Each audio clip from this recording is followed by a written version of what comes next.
The expectations are already being lowered for Tim Walz, the VP pick of Kamala Harris. He will be on the debate stage tonight against J.D. Vance, who I believe is going to clean his clock just because J.D. Vance is very good in these settings, and he has done a tremendous amount of media leading up to this. He's done over 50 interviews since July 21st. Tim Walz has done 4.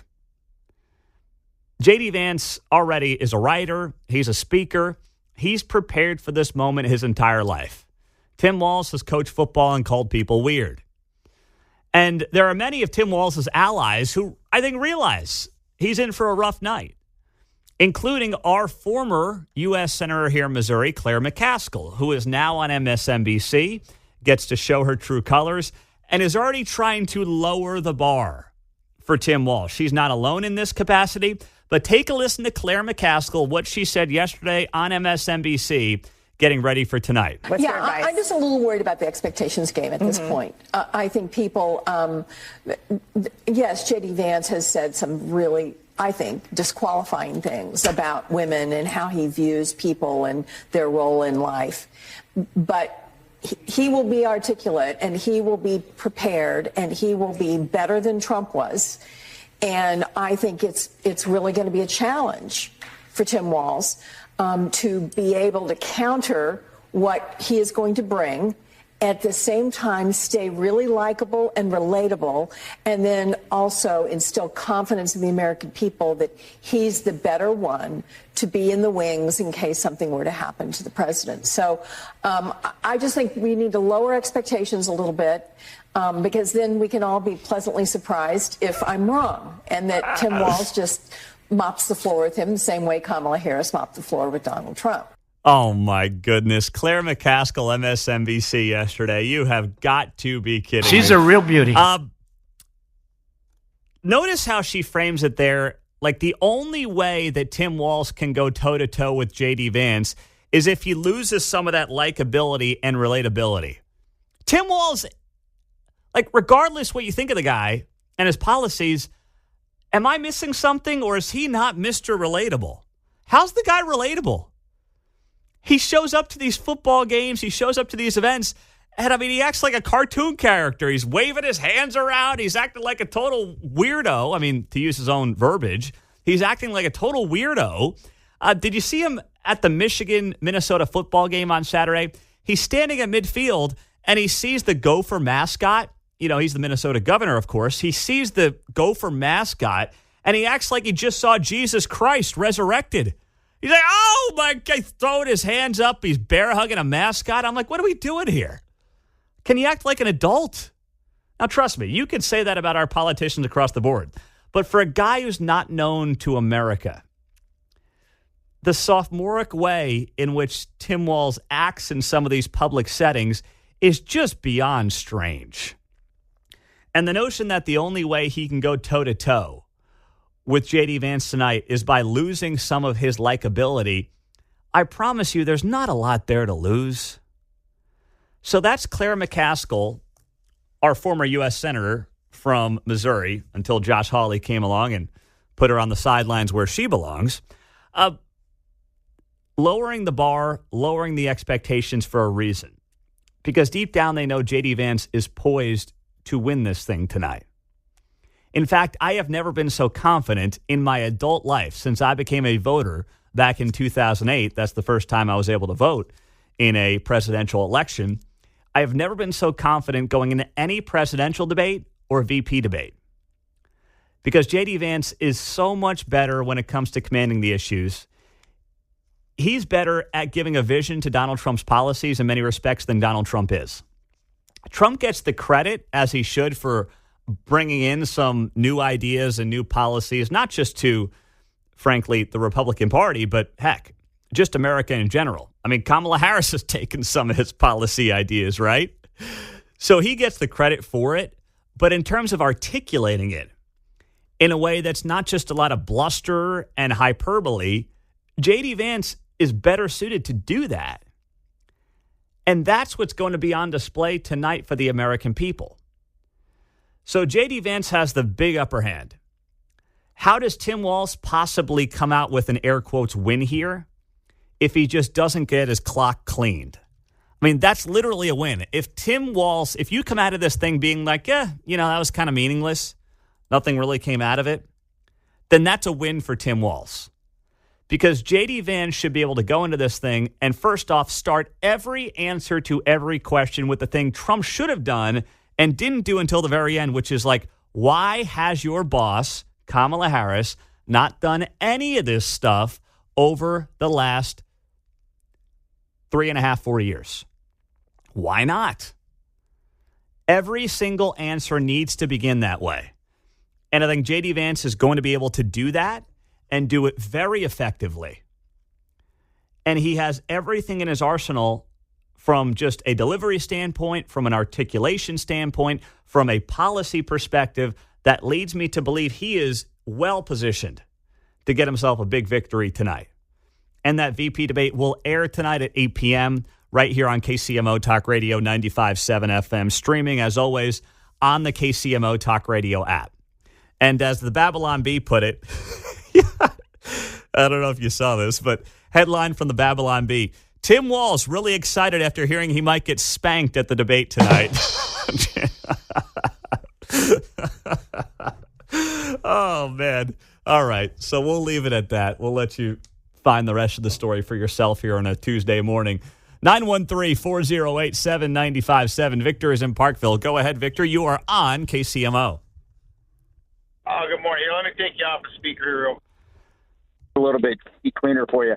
You know, what Claire McCaskill was trying to say is don't pay attention to the intelligent, articulate gentleman who's on point for the goofball, who's childish and really doesn't know what he's doing because he's Yeah, that's a great point, Victor. Thank you very much for making it. You're right. Sorry, the phone's spotty there. Not sure what's going on. Got to get you off of that AT&T. But yeah, I mean, you're right. What Claire McCaskill is in part saying there is do not believe your lying eyes. Don't look at J.D. Vance and be like, wow, that guy's articulate. He's got the facts down. He's got something to say. He's got strong delivery. He's not this big, mean, weird guy that the media's tried to portray him out to be. He's a father. He's 40 years old. He's a young, fresh face. He's got I think it's 3 kids, a couple of toddlers. He's for the left that cares so much about skin color and the intersectional relationship in politics. He's in a biracial marriage. I thought Republicans weren't allowed to do that. Like, he's got everything working in his favor. He's the young guy of all these 4, right? Between Trump and Harris and Walz and Vance, he's the young guy with little kids that's the freshest face. Nobody else has that of those 4. Yet we're told that those people can't possibly consider voting Republican, yet here is J.D. Vance, the number 2 to Donald Trump. Go figure. 913-408-7957. We are 20 minutes away from a tirade Tuesday here on KCMO Talk Radio. Start getting your tirades ready on whatever you want. Okay, doesn't have to be related to the news cycle or anything like that, but Tirade Tuesday is 20 minutes away. The segment's only as good as you make it. If it's a bomb out, it's not on me. It's the one segment a week. We do 80 segments a week that if it's bad, you can't look at me. It's on you. So start getting those tirades ready here on KCMO 95.7 FM. 8:19. I want to get to this Longshoremen's dock workers strike that began in the early morning hours coming up here on KCMO. But Claire McCaskill, former U.S. Senator from Missouri, is now an NBC contributor, and she is all ready to lower the expectations for Tim Walz going into the debate tonight, which airs at 8 p.m. here on KCMO. Jonathan's in Kansas City. What's up, Jonathan? Hey, how you doing? You know, I remember, I remember Missouri under Claire McCaskill, and I remember her getting voted out. To be honest, you know, I know 2018 was a closer race. Missouri has changed even since then, but I wasn't too surprised when she got voted out because I remember how she ran that 2018 campaign. To be honest, I remember a little bit how she ran the 2012 campaign. She should have lost that, and she would have if she didn't put money in to get Todd Akin, who was a terrible candidate. I'm just not surprised, you know, considering her track record. she was taken out by a good-looking young man who, argued on the substance for the working class. That's exactly what Holly did to her. So I'm really not surprised that, she's running interference in a similar situation for Tim Walz. I mean, it takes one to know one. She acts like a jilted lover in many respects, Jonathan, thank you, where, she represented the people of Missouri for a long time. She was able to fake it till she couldn't anymore with kind of the folksy, middle of the road, left of center, Claire McCaskill. And then, yes, she should have lost in 12. She got lucky with Todd Aiken and all that weird stuff and nonsense. And then 6 years later, Josh Hawley comes along. Obviously, the political winds had changed dramatically. She still kept it pretty close because the incumbency does matter. But Josh Hawley beat her. And then she went running to MSNBC and became a contributor. And then we got to really see the real Claire McCaskill the last few years. And that is somebody who has contempt for Donald Trump voters, who never liked him, never liked his voters, and now Missouri's made up of about 60% of those voters. So what does that tell you about Claire McCaskill? It was all a charade. No doubt about it.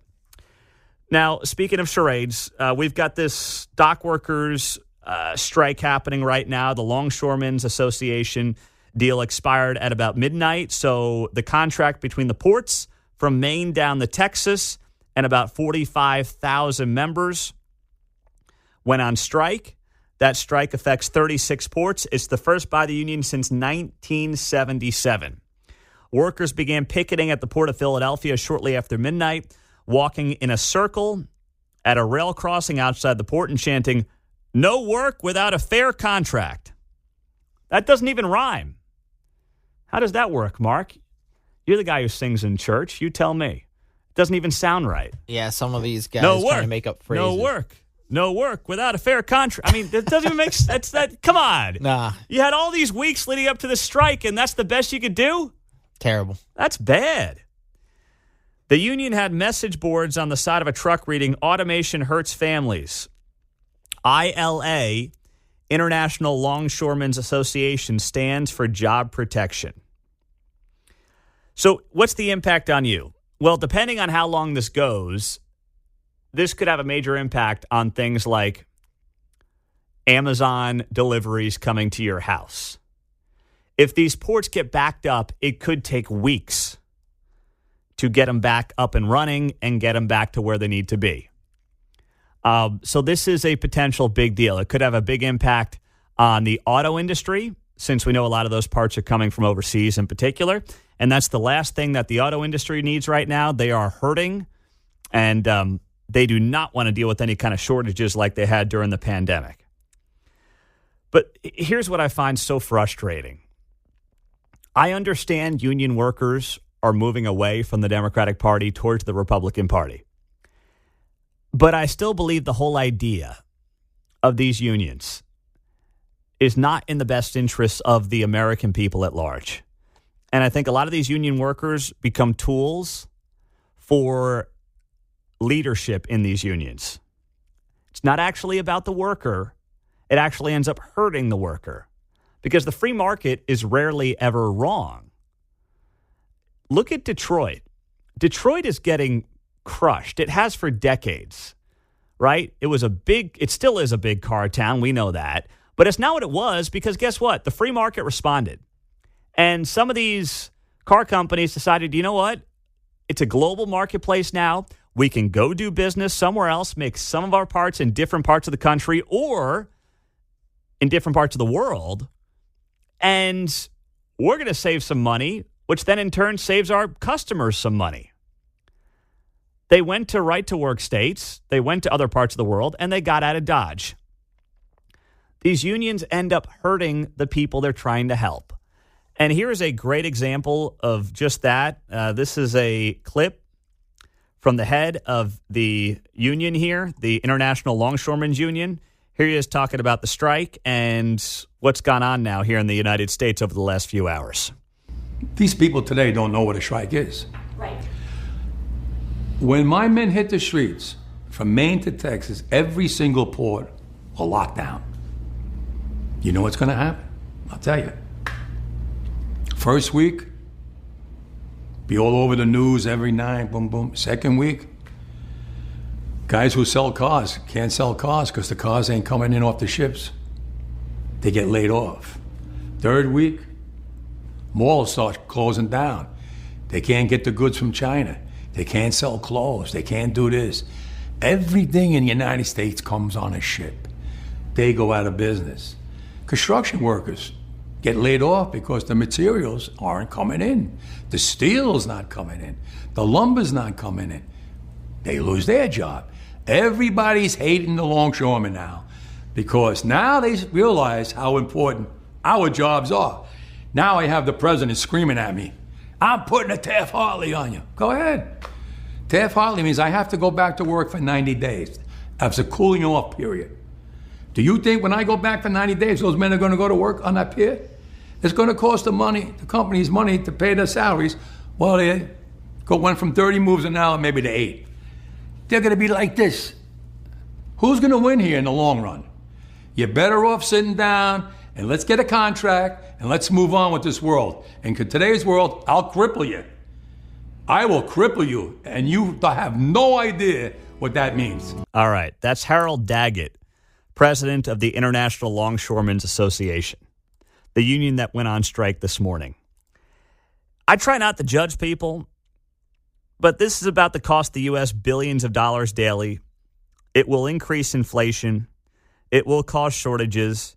And they are asking for a 77% pay raise.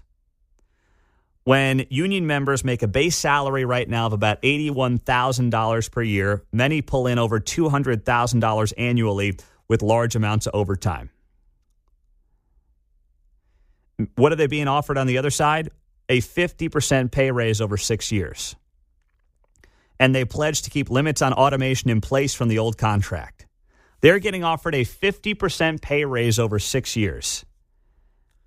And they're also being offered a situation where they limit automation, which means basically they're saying, even if we can automate some jobs, we won't do it to protect your jobs. Oh, and by the way, here's a 50% pay raise. Where else in America would you be dumb enough to not take that offer if you are in fear of having your job automated? Union workers in general are wise to, look at the Republican Party and say, that aligns more with me as just a working guy or gal. But my goodness, don't put yourself in a position where the rest of us say, what the hell are you doing? Sign the deal. And in the meantime, you're going to hurt millions of small businesses and everyday Americans.